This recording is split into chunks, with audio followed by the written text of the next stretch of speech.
जय गगनगिरी. जय गंगिरी. सगळ्यात पहिल्यांदा तुमचं नाव मला सांगा. माझं नाव रवींद्र यशवंत खिलारी. तुम्ही स्वामी गगनगिरी महाराजांच्या सहवासात कसे आलात? विश्वगौरव विभूषित परमपूज्य स्वामी गगनगिरी महाराज यांच्या सेवेत मी 2005ला प्रथम पाय दिंडीतून कनोली पिंपरणे ते खोपोली या दिंडी सोहळ्यातून मी खोपोलीला महाराजांच्या चरणी गेलो. तुम्हाला त्याच्यामध्ये म्हणजे दिंडी सोहळ्यातून जातात तुम्हाला काही असे काही अनुभव आलेत का? म्हणजे काय असतं नेमकी दिंडीमध्ये? खूप अनुभव. सुरुवातीला म्हणजे माझं पहिलं वर्ष, पण दिंडी हा प्रकार काय माहीत नाही. लोक चालतात, आपणही चालत राहील. पण हळूहळू त्या पहिल्या वर्षामध्ये मी फक्त ओम चैतन्य गगनगिरी नाथ आहे नमः हा एकच मंत्र खोपोलीपर्यंत माझा सातत्याने रात्रंदिवस चालू होता. ते मंत्र चालू असताना मला सतत महाराजांचे वेगवेगळ्या रूपात दृष्टांत दिले. महाराजांनी सगळे दृष्टांत मी सगळ्यांसमोर आणू शकत नाही, पण एक दृष्टांत असा आहे की महाराजांनी मला शिवरूपात दर्शन दिलं की प्रत्यक्ष आपण आज फोटोत बघतो भगवान शंकर असा आहे, पण ते काल्पनिक फोटो आहे.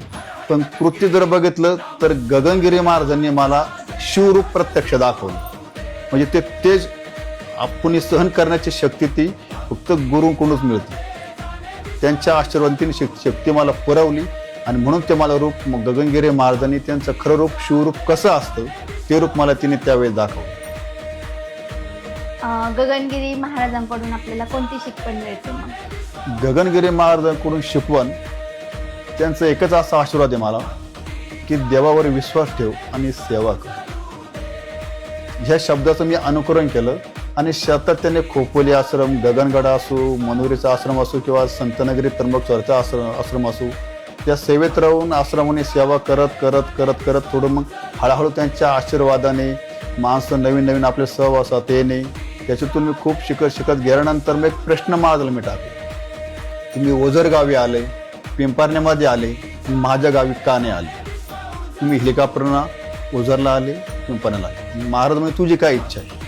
म्हणलं महाराज माझ्या गावात यावा, माझ्या घरावेळी माझी अपेक्षा आहे. महाराज हसले. ठीक आहे म्हणे, आता ते शक्य नाही, पण तुला काय हवं? म्हणलं मला माझ्या गावात आश्रम हवं आणि माझ्या घरासमोरच हवं. महाराजांनी डोक्यावर हात ठेवला.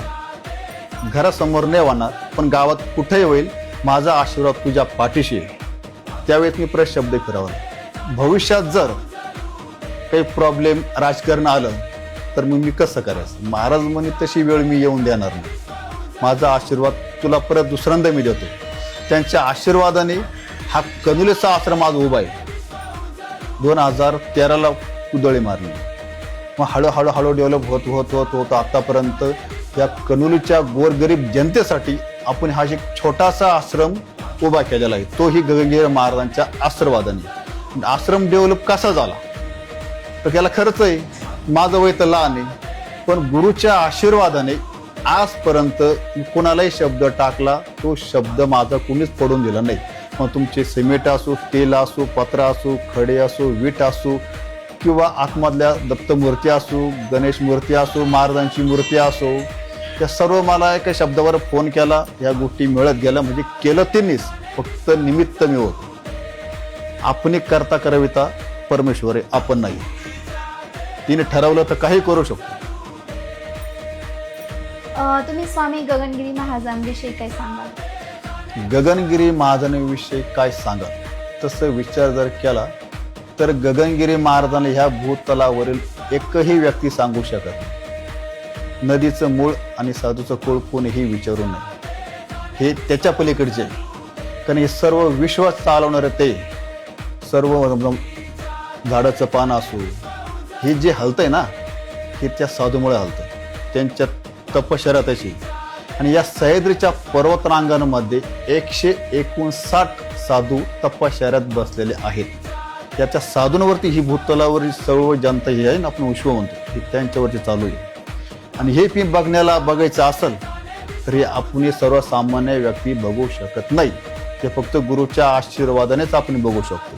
पण ज्यांना ज्यांना गगनगिरी महाराज आहेत तरी कोण हे जर समजून घ्यायचं असेल तर तुम्हाला नामस्मरण, साधना ह्या गोष्टीकडे रात्रंदिवस तुम्हाला थोडक्यात तप करावं लागेल. तर तुम्हाला ती प्रचिती यायला सुरुवात होईल. गगनगिरी महाराज कोण आहे, ते काय आहे, ते कोण होते, ऋषी कसे झाले, साधू कसे झाले, हे समजणं एवढं शक्य नाही. आणि आपण म्हणतो आम्ही गगनगिरी महाराज खूप जवळ आहे, असं महाराजांना समजून घेणं आज तरी कोणाला शक्य झालं नाही. आणि तिने कोणाला कळून दिलंच पण नाही मी कोण आहे कोण नाही. त्यांच्या समाधीनंतर अत्यधिक लोकांना कळायला लागलं आपण महाराजांच्या चरणी खूप जवळ होतो, पण तिने कळून दिलं नाही. त्यांच्या लीला खूप आहे, अनुभव खूप आहे, जेवढे सांगू तेवढं आपल्याला एक कमी पडतं, पण एवढं सोपं पण नाही ते.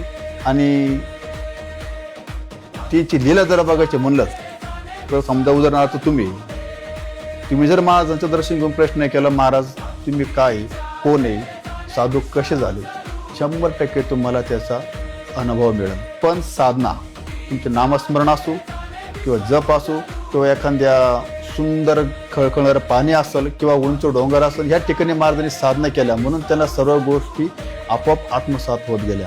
आणि त्यांना शिकवून पण त्यांचे गुरु चित्रानंद स्वामी तिने शिकवून दिल्यामुळं, ज्ञान दिल्यामुळं, त्यांच्या सहवासात राहिल्यामुळं, गुरुचा आशीर्वाद मिळाल्यामुळं ती साधू झाली, तपस्वी झाली. आणि खडतर तपश्चर्या पाण्यात जास्त आहे, हिमालय, उंच डोंगर आणि पाण्याच्या खोल तळात जाऊन महाराज तासन तास साधना करायची. तुम्ही महाराजांना बघितलेलं आहे? खूप वेळेस.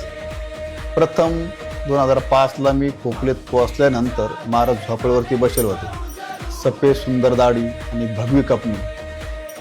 त्यांच्याकडे बघितल्यानंतर मी मला प्रश्न विचारला की आपण स्वर्गात आलो आणि तसं ते वातावरण पण आहे, किती सुंदर चेहरा, तेजस्वी चेहरा, सतत त्यांच्याकडे सारखं बघावत राहावं असं वाटायचं. आणि त्या भ्रमात राहून मी आजपर्यंत त्यांच्याकडे जाऊन तिने मला अनेक लीला दाखवल्या. तरुण रूप आणि एक वयस्कर रूप, म्हणजे जसं म्हातारमध्ये असतं ना त्या वयातलं पण तिने मला रूप, 6 महिन्यात तिने मला दाखवलं. प्रथम गेलो तेजस्वी बाल्यरूपात तिने मला दर्शन दिलं, तेजस्वी रूप. नंतर 6 महिन्यानं परत गेलो तर असं एकदम म्हाताऱ्या माणसासारखं तिने मला का दाखवलं हे मला नाही माहिती, पण साधू काय करू शकतो हे त्यावेळेस आपण अभ्यास करून त्याचा शोध घेतला पाहिजे. योगी काही करू शकतो.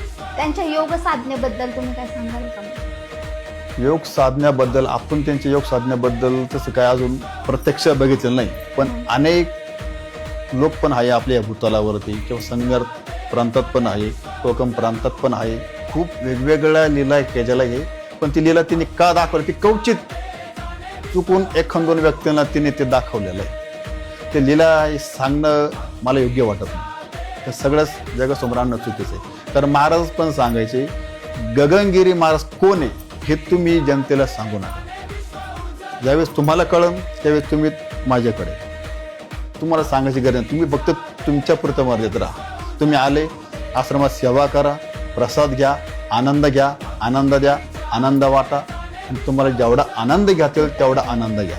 याच्या पलीकडे महाराज कोणाला काहीच सांगून दिलं नाही. आणि प्रसिद्धीपासून खूप लांब होते, ते शेवटच्या श्वासापर्यंत ते लांबच होते. प्रसिद्धीच्या पुढे कधीच गेलं नाही. तुमचं फोटो सेक्शन असेल किंवा टेज असेल, फक्त तुमच्या आणि भक्तांच्या प्रेमापोटी ते स्टेजवर जायचे, जेवढं त्यांना बोलायचं तेवढं बोलायचे, किंवा त्यांना काही वातावरण वाटलं तर थांबून घ्यायचे. आशीर्वादांच्या पाठीवर बसून ते लगेच सांगायचे चला परतीच्या प्रवासाला. मग कुठं आपल्या एखादा डोहा दिसला किंवा एखादा झरा दिसला किंवा एखादी नदी दिसली तर गाडी थांबून आपलं तास पाण्यामध्ये कधी कधी दिवसभर पाण्यात साधना करत राहायचे. त्यांना त्याच्यात आनंद वाटायचा. आपल्या संगमनेरमध्ये महाराजांचे दर्शन झाले होते, महाराज आले होते, तर याविषयी तुमच्या भावना काय? संगमनेरमध्ये प्रथम म्हणजे पिंपण्यामध्ये आले होते. तो क्षण मला आठवतो. आता जी शाळा उभी पिंपण्याची शाळेच्या वेळेस फक्त साधू येणार कोण साधू त्यावेळेस माहीत नव्हतं.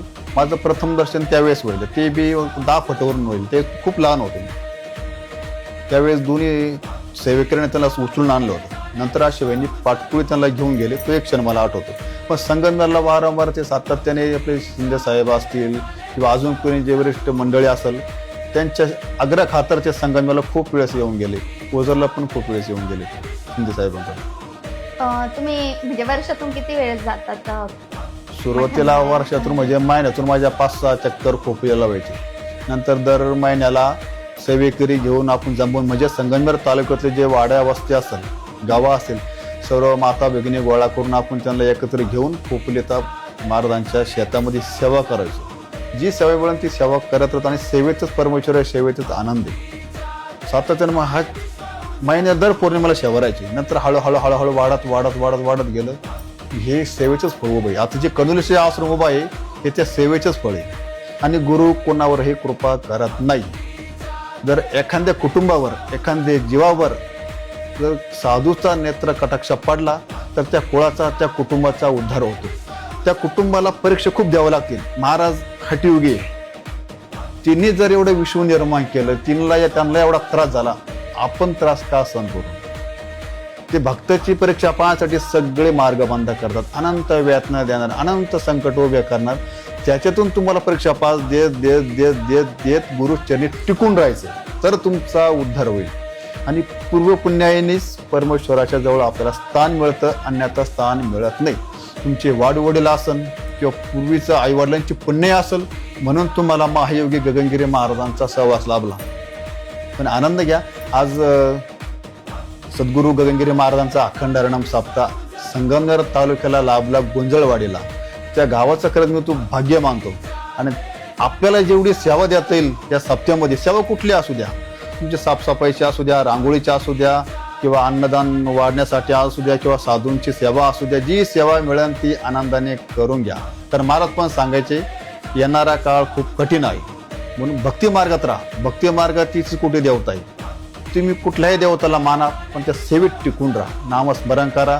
ज्यांना जी सेवा मिळेल ना ते करत राहा, पण भक्ती मार्गात टिकून राहा. आता तुम्ही आत्ताच बोललात की सेवेत टिकून राहा, मग टिकून राहण्यासाठी काय करावं लागेल? टिकून राहण्यासाठी आपल्या कुटुंबातून वेळ देऊन परमेश्वराच्या चरणी राहायचं. परमेश्वराच्या चरणी राहायचं म्हणजे कसं राहायचं? तुम्ही कोणत्या देवाला मानता? कुणी साईबाबाला मानतात, कुणी स्वामी समर्थाला मानतात, किंवा कुणी भगवान शिवाला मानतात. सगळे अनेक रूपे हे एकच आहे. पाणी किती नद्याने जाऊ द्या, ते समुद्रच मिळेल. तसं तिथेच कोटी देवतांच्या चरणी तुम्ही जर गेला, सेवा केली, तर ती भक्ती फक्त यांच्या चरणी मिळणार. हे सर्वसामान्यांना कळणं अशक्य आहे. गगनगिरी महाराज कोणाला कळलेच नाही, तिने कोणाला कळवून दिलंय पण नाही. टिकून राहा म्हणजे का? तुम्ही आई वडिलांची सेवा करता, ती एक परमेश्वरच आहे. त्यांच्या चेहऱ्यावर जो आनंद आहे तोच परमेश्वर आहे. तुम्ही 4 जणांच्या चेहऱ्यावरचे जे हसून निर्माण केलं ती एक सेवा आहे. त्यांच्यातच परमेश्वर आहे. ते खुश तर परमेश्वर खुश, परमेश्वर खुश तर निसर्ग खुश. मग आजच्या तरुण पिढीबद्दल तुम्ही काय सांगाल? त्याची तरुण पिढी खरं तर ज्यावेळेस नवीन जीव जन्माला येतो, म्हणजे महाराज सांगायचे, मी तेच तुम्हाला सांगतो की महाराज साधना करायची, पाण्यात तप करत असताना ते ध्यानात गेल्यानंतर थोडा विश्वासाचा विचार करत करत करत करत नवीन जन्माला येणाऱ्या जीवाकडे फार लक्ष असायचं. कारण येणारे संकट आहे, आपत्ती आहे, हे सगळ्या गोष्टी येणार, त्याच्यात नवीन जीव पण जन्माला येणार. मग महाराजांचे विचार करायचे, पुढचं हे भविष्य या मुलांचं कसं घडणार आहे. ते जन्माला आल्यानंतर त्यांच्या आईवडिलांनी त्यांना त्यांचं शिक्षण, त्यांचं करिअर, त्या करिअरकडे लक्ष देऊन हळूहळू हळूहळू छोट्याशा मार्गातून भक्ती मार्गात ठेवायचं. तसे आई वडील आपले घर सांभाळून एक 5 मिनिटं का वाईना सेवेत वेळ जातं आपल्या देवघरामध्ये. त्यांचं हे मुलांनी बघितलं पाहिजे. लईने पण तुम्ही 5 मिनिटं वाईना मुलांना फक्त देवा पडा बसवा. कुठलाही मंत्र शिकवा, तुम्हाला जेव्हा आवडेल तो मंत्र म्हणा, पण म्हणा. ते म्हणत म्हणत म्हणत एखाद्या जेव्हावर जर कृपा झाली तर तो पुण्यवान जीव जन्माला येऊ शकतो. आणि तुम्ही आम्ही जन्माला आलो म्हणजे ही त्यांची कृपा आहे. तर जन्माला येणं शक्य नाही. 84 लाख योनीतून फक्त एकच जन्म आहे, मानव जन्म. या फेऱ्या मारत लागतात आणि गुरुच्या आशीर्वादाने परत प्राप्तही होऊ शकतो. पण तुमची भक्ती त्या पद्धतीत पाहिजे. भक्ती लय केली पण असं काही नाही. कर्म चुकवून द्यायचं नाही. आपल्यामुळे कोणाचं मन दुखल ह्या गोष्टी आपण केल्या नाही पाहिजे. आनंद कसा घेता येईल तुम्हाला समोरच्या व्यक्तीचा, त्याच्यात आनंद मान. म्हणून आशीबाई पण आम्हाला सांगायचे, रवी आनंद घ्या, आनंद द्या, आनंद वाढ. तुम्हाला जेवढा आनंद घेता येईल तेवढा आनंद घ्या. ह्या वाक्यात खूप काही आहे, फक्त त्या शब्दाचा अर्थ आपण समजून घेतला पाहिजे. त्याच्यासाठी भक्ती, श्रद्धा, विश्वास ठेवून करायचा. जय गगनगिरी.